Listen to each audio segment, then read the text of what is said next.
So welcome to my channel learning laws. आज हम start करेंगे class 10th math chapter 3 exercise 3.1। आपके सामने क्वेश्चन लिखा हुआ है एक, इसके अंदर लिखा है 10 students of the class 10 two का पार्ट ऑफ द मैथमेटिक्स। मतलब 10 लोग एक मैथमेटिक क्यूज में पार्ट करते हैं, लेकिन उसके अंदर लड़कियों की संख्या लड़कों से 4 ज़्यादा है और हमको फाइंड करना है number of boys and girls. लेकिन इसको हमें फाइंड करना है कैसे? इसको हमें ग्राफ पे फाइंड करना है, क्योंकि ये लिखा हुआ है फाइंड देयर सॉल्यूशन ग्राफिकली। ठीक है, अब हम ग्राफिकली कैसे फाइंड करेंगे, अब चलिए वो देखते हैं। तो पहले इक्वेशन के हिसाब से 10 बच्चे हैं, तो मैं यहाँ पे लिखूंगा लेट नंबर ऑफ, मैं x की वैल्यू वो लूँगा लड़कियों की, क्यों? क्योंकि ये 4 ज़्यादा है। Number of girls is equal to x and number of boys is equal to y। ये मेरी दो वेरिएबल मैंने ले लिए। अब जब मैंने ये ले लिए तो अब देखिए, पहले हम इसके अंदर वो बनाते हैं इक्वेशन। इसके अंदर लिखा है 10 बच्चे हैं, x मतलब 10th क्लास के अंदर 10 बच्चे हैं, तो मेरे को टोटल x प्लस वाई 10 लिखना है। x plus y is equal to 10, ये होगी मेरी फर्स्ट इक्वेशन। सेकंड में लिखा है लड़कियां 4 ज़्यादा है लड़कों से, तो इसका डिफरेंस दिया हुआ है x minus y is equal to 4, ये मेरी होगी दूसरी इक्वेशन। अब जब मेरी ये दोनों हो गई है, तो अब हम इसके अंदर ग्राफिकली निकालने के लिए अब हम इसके अंदर 2 पॉइंट निकालते हैं। पहले हम इस इक्वेशन के 2 पॉइंट निकालेंगे। तो कैसे निकालते हैं, देखिए x और y, मेरे को 2 पॉइंट चाहिए। अब मैं इसके अंदर मुझे वैल्यू पुट कर करके यहाँ से मेरे को 2 पॉइंट निकालने हैं। तो पहले मैं इसके अंदर करता हूँ, x की वैल्यू मैं यहीं रख देता हूँ, तो 10 माइनस वाई हो गया ये। अब मैं y में पहले क्या रखूँ, मैं रखता हूँ पहले 4, तो मैं 4 रख लेता हूँ। तो 10 माइनस 4 इज इक्वल टू 6 आ गया, तो मेरी एक पॉइंट आ गया। अब मेरे को दूसरा निकालना है, x माइनस मतलब x is equal to 10 minus y. अब मेरे को क्या रखना है y की जगह, y की जगह मैं कह रहा हूँ 5 रख लेता हूँ, 5 सही रहेगा। 5 यहाँ रख लेता हूँ, तो यहाँ मेरा 5 आ गया, तो मेरी वैल्यू 5 आ गई है। 4 हमने रखा था y की जगह, तो 4 6, ठीक है। अब सेम मेरे को यही इधर की साइड भी करना है, इधर भी मैं 2 पॉइंट निकालूंगा, x और y, ठीक है। अब मैं यहाँ पे क्या करता हूँ, यहाँ मैं किसको छोड़ूँ, यहाँ पे भी x को छोड़ देते हैं। 4 plus y, x is equal to 4 plus क्या रखूँ मैं, 5 रख लूँ, नहीं मैं यहाँ पे रखता हूँ 1, 5 आ जाएगा। तो y की जगह मैं रखूँगा 1 इज इक्वल टू 5, तो ये मेरा 5 आ गया। अब x is equal to 4 plus, यहाँ मैं 2 रख लेता हूँ, तो ये मेरा 6 आ जाएगा। तो मैंने यहाँ 2 रखा है, यहाँ मेरा 6 आ गया। अब देखिए मेरे को ये वाले पॉइंट और ये वाले पॉइंट मिल गए। अब मेरे को इसको ग्राफ पे रिप्रेजेंट करना है। ग्राफ पे कैसे रिप्रेजेंट होगा, अब वो देखिए आप, ये देखिए मैंने एक यहाँ बनाया हुआ है पहले से ही, ये ग्राफ है मैंने यहाँ बना लिया। अब मेरे को इसके अंदर पॉइंट देखना है, क्या लिखा हुआ है। पहला पॉइंट, पहला है मेरा 6 और 4, मतलब x मेरा 6 पे और y मेरा 4 पे है। तो आइए इसको देखते हैं। तो मेरा 6 यहाँ है, ठीक है, और मेरा 4 है यहाँ पे, 1 2 3 4। थोड़ा आपको सही नहीं दिख रहा होगा, लेकिन समझने की कोशिश कीजिए। तो ये मेरे जो पॉइंट है ना 4 और 6, मेरे ये यहाँ मिलते हैं। तो इसका जो पॉइंट आएगा वो आएगा 6 और 4 है ये, ठीक है, ये हो गया। अब मेरा अगला पॉइंट क्या है, 5 और 5। तो ये मेरे 5 और 5 ना मेरे यहाँ मिलते हैं। अब मैं इसमें एक लाइन ड्रॉ करूँगा, देखिए आप लाइन यहाँ पे ड्रॉ होगी एक, जो कि इसको कट करेगी।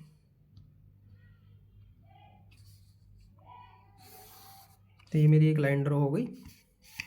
ये तो मेरे हो गए एक पॉइंट। अब बाकी के 2 पॉइंट भी थे, कितने थे वो, ये रे 5 और 1 है। x मेरा 5 है और y मेरा 1 है, तो मेरा एक पॉइंट तो यहाँ आ गया। दूसरा पॉइंट क्या है, 6 और 2, 6 और 2, दूसरा पॉइंट मेरा यहाँ आ गया। अब मेरे को इनको कट करना है, आपको दिख रहा होगा। तो इनको ये कट होएंगे मेरे, ये देखिए मैं इसके नाम तो लिख दूँ पहले। ये कितना था मेरा 5162। अब ये देखिए ये जो मेरी लाइन है ना, ये यहाँ पे कट हो रही है और यहाँ पे मेरा आ रहा है 7 और इधर से मेरा आ रहा है ये 3। तो 7 और 3 ये मेरी एक्स और वाई की वैल्यू है। एक्स की वैल्यू मेरी 7 है, वाई की वैल्यू मेरी 3 है। आई होप आपको समझ में आया होगा। तो हम यहाँ पे लिखते हैं, मैं इसके अंदर इससे लिख देता हूँ। तो मेरी चलिए ये आ गया, ठीक है, 7 और 3। तो ये मेरी वैल्यू आ गई। अब हम यहाँ पे लिखेंगे इसका आंसर। तो मैं यहाँ लिखूँगा नंबर ऑफ गर्ल्स मेरी एक्स थी ना, क्योंकि मैंने माना है इसको एक्स है। तो जब मैंने एक्स माना है तो एक्स की वैल्यू मेरी कितनी आ रही थी, वहाँ 7 आ रही थी। तो ये मेरी नंबर ऑफ गर्ल्स हो जाएंगी 7। सेम उसी तरीके से नंबर ऑफ बॉयज़ हो जाएंगे 3। तो ये मेरा आंसर है जो मैंने ग्राफ पे रिप्रेजेंट किया है। अब इसका सेकंड पार्ट करते हैं। अब इसके अंदर भी इक्वेशन है, देखिए 5 pen pencil and 7 pen together cost of 50 rupees. तो इसके अंदर भी हम पहले कॉस्ट एज्यूम करेंगे। लेट कॉस्ट ऑफ 1 पेन, या खाली पेन भी लिख सकते हो आप, मतलब पेंसिल है सॉरी, पहले पेंसिल को एज्यूम करेंगे। तो उसका मैं लिखूँगा x and cost of 1 pen y, ठीक है। अब इसके अंदर इक्वेशन दी हुई है मेरे को 5 पेंसिल 7 पेन, तो 5x प्लस 7y, क्योंकि मल्टीप्लाई करना है ना इसको पेन के टुगेदर। और इनकी कॉस्ट कितनी है दोनों की, ये है मेरी 50, इक्वेशन 1। दूसरी इक्वेशन में क्या दिया हुआ है 7 पेंसिल, तो 7x plus 5 pen 5x is equal to 46 है। ये मेरी है दूसरी इक्वेशन। अब सेम इसमें भी हमको वही करना है। इसके अंदर भी मेरे को वैल्यू पुट करनी है। तो पहले मैं इसको सिंप्लीफाई कर लेता हूँ। तो 5x is equal to 50 minus 7y, x is equal to 50 minus 7y upon 5। अब इसके अंदर 2 पॉइंट निकालने, देखिए x एंड y, ठीक है। अब पहले मैं रखता हूँ इसके अंदर y को 0, क्योंकि 0 हो जाएगा और इसको मैं इससे काट सकता हूँ। तो y मैं लिखूँगा 0। तो x इज इक्वल टू 50, ये अगर मैं 7 को 0 से मल्टीप्लाई तो 0 हो जाएगा, ये 5 ही आएगा। तो 50 अपॉन 5 अगर मैं कट करूँगा तो मेरा आ जाएगा 10। तो मेरा 10 आ गया, ठीक है। अब दूसरी पॉइंट में क्या रखूँ, 5 रख लेता हूँ, क्योंकि ये कट जाएगा। 7 पंजे 35, 35 में से 50 माइनस 15, ये कट जाता है। तो 50 माइनस 7 इंटू 5 अपॉन 5, तो 50 minus 35 upon 5 is equal to 15 minus 5 is equal to 3। तो ये मेरी वैल्यू कितनी आ गई है, 5 और 3। सेम उसी तरीके से यहाँ पे भी करते हैं। 5 को ही नीचे रख लूँगा मैं इसमें भी, क्योंकि 5 से डिवाइड करना थोड़ा आसान पड़ जाता है। माइनस 7x, ये y है, मैंने दोनों जगह x लिख दी, सॉरी। तो y is equal to 46 minus 7x upon y. तो ये मेरी बन गई इक्वेशन। अब इसके अंदर भी मेरे को वैल्यू पुट करनी है x और y की, ठीक है। तो अब हम इसके अंदर क्या रखें, पहले रखते हैं हम इसके अंदर 5 रखते हैं। एक मिनट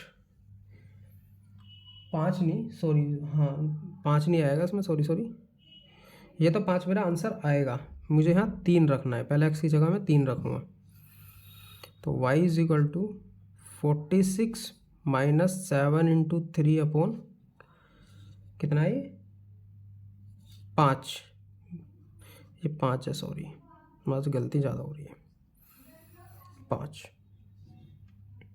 46 माइनस 21/5 कितना आएगा ये? 46 माइनस 21/5 ये मेरा आएगा 25 अपॉन में 5। इसको मैं काटूंगा तो मेरा 5 आ जाएगा। तो मेरा y 5 आ गया और y 3 है। अब मैं यहाँ पर x की वैल्यू लेता हूँ 8। 8 क्यों लिया ये अभी आप देखिए। 46 माइनस 7 इंटू 8/5। 46 माइनस 56/5 ये 5 से कट जाएगा। -10/5 -2। तो ये मेरी वैल्यू आ गई -2। अब मेरे दोनों पॉइंट आ गए। अब इसको ग्राफ पे रिप्रेजेंट करेंगे। चलिए देखते हैं। ये रहा ग्राफ। अब हम इसको यहाँ रिप्रेजेंट करेंगे। आपको दिख रहा होगा। एक सेकंड में इसको ज़रा टाई अप कर लेता हूँ बस। ठीक है, अब आपके सामने ग्राफ है। अब देखिए मैंने बनाया। पहले क्या लेना है हमको? 10 और 0। 10 और 0 तो मेरा यहाँ आएगा। ये मेरा एक पॉइंट हो गया। सॉरी आपको दिखा नहीं रहा। दूसरा है मेरा 3 और 5। 3 मेरा यहाँ है, 5 मेरा यहाँ है। तो 3 और 5 ये मेरा दूसरा पॉइंट है। अब हम इसको ज्वाइन कर देंगे। दिख रहा है आपको? ठीक है। अब हम इसको यहाँ से ज्वाइन करेंगे।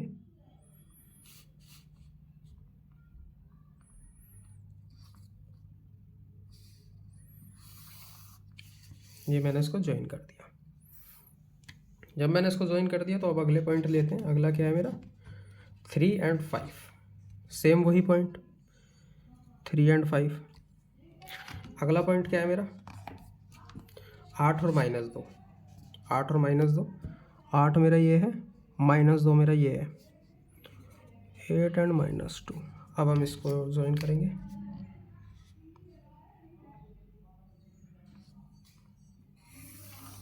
तो अब आप ये देखिए, इस वाले पॉइंट पे हमारी जो वैल्यू है वो यहीं पे कटी है 3 और 5 पे। तो यही मेरा आंसर है। 3 मेरी x की वैल्यू, y मेरे मतलब 5 मेरी y की वैल्यू है। तो 3 और 5 क्योंकि इन्होंने यहाँ इंटरसेक्ट किया है। तो जब ये मेरा हो गया तो अब हम इसके अंदर आंसर लिखेंगे कॉस्ट ऑफ, ये देखिए यहाँ लिखेंगे आंसर में कॉस्ट ऑफ 1 पेंसिल। x माना था ना कॉस्ट ऑफ 1 पेंसिल को हमने। तो जब x माना है तो x की वैल्यू मेरी कितनी आई थी? 3। तो ये मेरी वैल्यू होगी 3। And cost of 1 pen, cost of 1 pen y था, y मेरा आया था 5। तो ये मेरा आंसर हो गया और मैंने इसको ग्राफ पे रिव्यू किया। ठीक है, अब हम करेंगे क्वेश्चन नंबर 2। इसमें आपको थोड़ा समझना पड़ेगा। क्वेश्चन नंबर 2, इसके अंदर हमको बताना है कंसिस्टेंट और इनकंसिस्टेंट, मतलब कोइंसिडेंट और इनकोइंसिडेंट बताना है हमको इसमें। ठीक है, तो चलिए अब हम इसको देखते हैं। क्वेश्चन नंबर 2 समझने से पहले ना ये वाला आपको एक पॉइंट समझना पड़ेगा, वो मैं आपको बता देता हूँ। देखिए इसके अंदर क्या है, हमको कोइंसिडेंट वगैरह इंटरसेक्ट वगैरह पॉइंट बताने। तो मैं आपको बता देता हूँ। यहाँ पे नोट करके लिखना है ना, नोट क्वेश्चन नंबर 2 के लिए है ये। कोइंसिडेंट ना हमारे वो वाले पॉइंट होते हैं, लिखता हूँ को इंसिडेंट। इसके अंदर दो चीज़ आती है, वन सॉल्यूशन, ठीक है, और एक आता है इनफाइनाइट सॉल्यूशन। इनफाइनाइट सॉल्यूशन इसके अंदर जो आता है ना वो मेरी वैल्यू होती है A1/A2 not equal to B1/B2। और इसके जो पॉइंट है ना ऐसे बनते हैं इंटरसेक्ट ग्राफ पर। इसके अंदर जो मेरी वैल्यू आती है A1/A2 is equal to B1/B2 is equal to C1/C2। इसके अंदर ना अगर मेरी ये लाइन है तो इसी लाइन के ऊपर मेरी दूसरी लाइन बनेगी, तो इसको हम बोलते हैं कोइंसिडेंट। कोइंसिडेंट एक इसके अंदर होता है, ये तो हो गया कोइंसिडेंट का। एक होता है मेरा इनकंसिस्टेंट।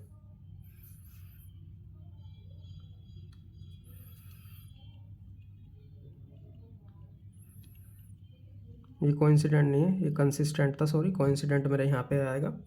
एक होता है मेरा कंसिस्टेंट, एक होता है इनकंसिस्टेंट। इनकंसिस्टेंट के अंदर एक ही चीज़ होती है, नो सॉल्यूशन।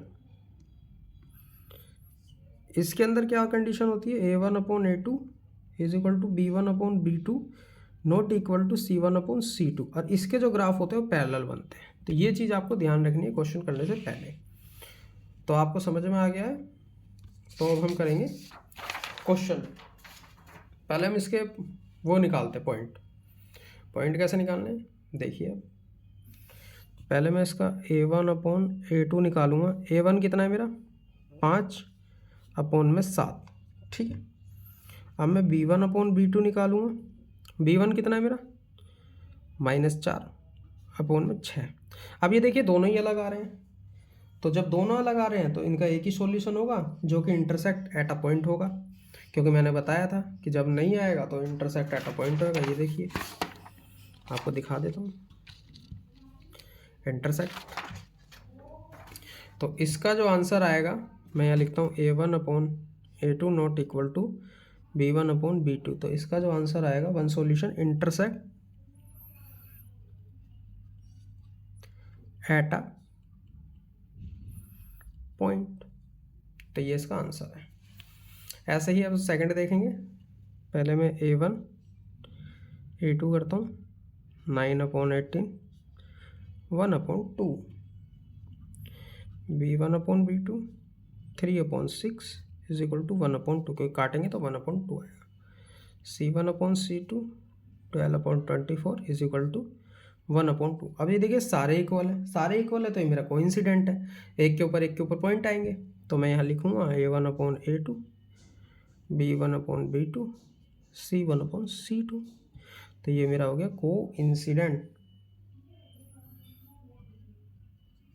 कोइंसिडेंट। ऐसे ही अब हम इसका थर्ड पार्ट करेंगे। थर्ड पार्ट में देखिए A1/A2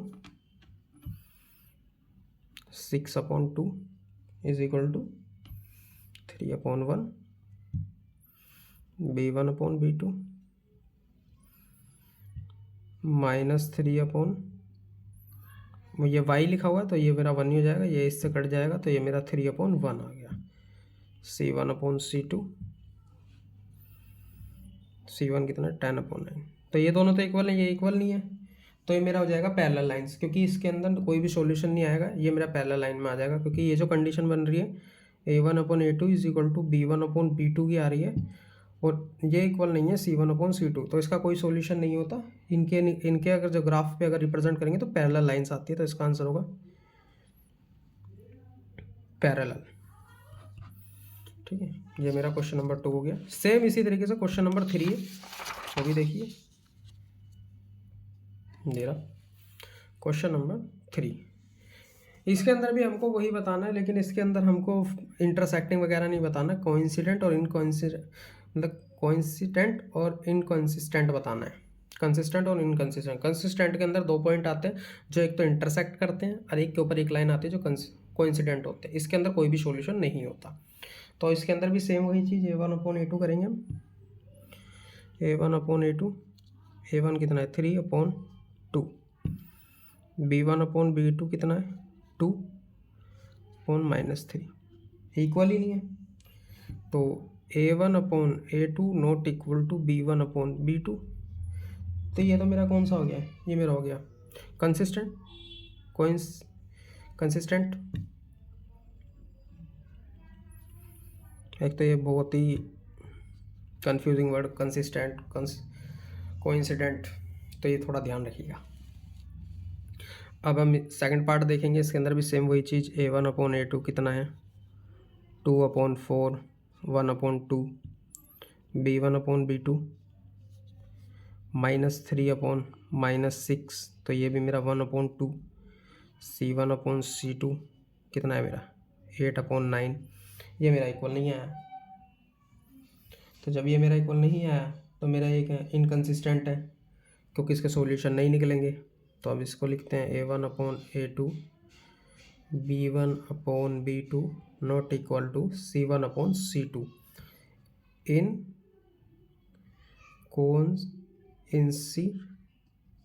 कोइंसिडेंट। अब हम इसका थर्ड पार्ट देखते हैं। इसको थोड़ा सिंप्लीफाई करना पड़ेगा। A1/A2 सिंप्लीफाई ऐसा भी नहीं, इसी में हो जाएगा। A1 की वैल्यू कितनी है 3/2/9, तो 3/2 मल्टीप्लाई ये ऊपर चला जाएगा, मतलब ये 1/9 हो गया, तो ये 3 आ गया। 1/3 इसका आंसर आ जाएगा। जब ये मेरा 1/3 आ गया, एक मिनट मैं जरा देखूँ। सही है। 1/3 तो मल्टीप्लाई करूँगा तो 6 आएगा। ये मैंने मल्टीप्लाई तो करा ही नहीं था। B1/B2 5/3 अपॉन में -10, ये भी मुझे इक्वल नहीं लग रहा बिल्कुल भी। 1/-10, तो इसको काटूंगा तो 2 आ गया, लेकिन ये 1/6 तो आ गया, लेकिन माइनस का आ गया। यहाँ प्लस है या माइनस है, तो बराबर नहीं है। तो जब बराबर नहीं है तो यहाँ लिखेंगे A1/A2 not equal to B1/B2, और ये मेरा हो गया कंसिस्टेंट वो होते हैं जिनके 1 सॉल्यूशन निकलते हैं और इसके अंदर बहुत सारे सॉल्यूशन भी निकलते हैं। इनकंसिस्टेंट के कोई भी सॉल्यूशन नहीं निकलता। अब इसका हम फोर्थ पार्ट देखेंगे। अब देखिए इसका हम फोर्थ पार्ट करते हैं। सेम चीज़ A1/A2 5/-10 1/-2, ठीक है। B1/B2 -3/6 है, तो ये भी -1/2 है। माइनस ऊपर हो नीचे हो, लेकिन माइनस हमारा यही लगेगा, तो ये भी इक्वल है। C1/C2 कितना 11/-22, तो -1/2 है। ये तो सारे इक्वल आ गए। जब ये सारे इक्वल आ गए हैं तो ये मेरा होगा ये मेरा कंसिस्टेंट है। तो A1/A2 is equal to B1/B2 is equal to C1/C2 inconsistent लिखा, ये तो मेरा कंसिस्टेंट है, क्योंकि इसके अंदर ऊपर तो एक के ऊपर एक पॉइंट आएंगे, एक के ऊपर एक लाइन आ जाएगी। इनकंसिस्टेंट के अंदर होता है कि उसके अंदर कोई भी लाइन नहीं बनती, मतलब पैरेलल लाइन आती है।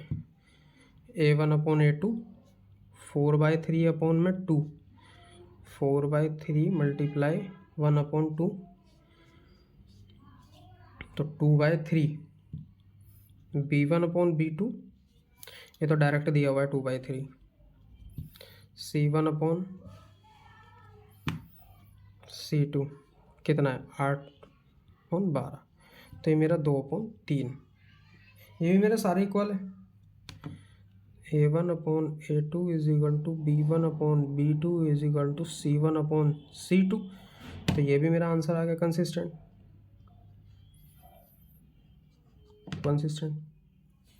तो मेरे 3 क्वेश्चन हो गए। आई होप आपको मेरा पढ़ाया हुआ समझ में आया तो मेरे चैनल को लाइक एंड सब्सक्राइब करें। बाकी के नेक्स्ट क्वेश्चन नेक्स्ट वीडियो में।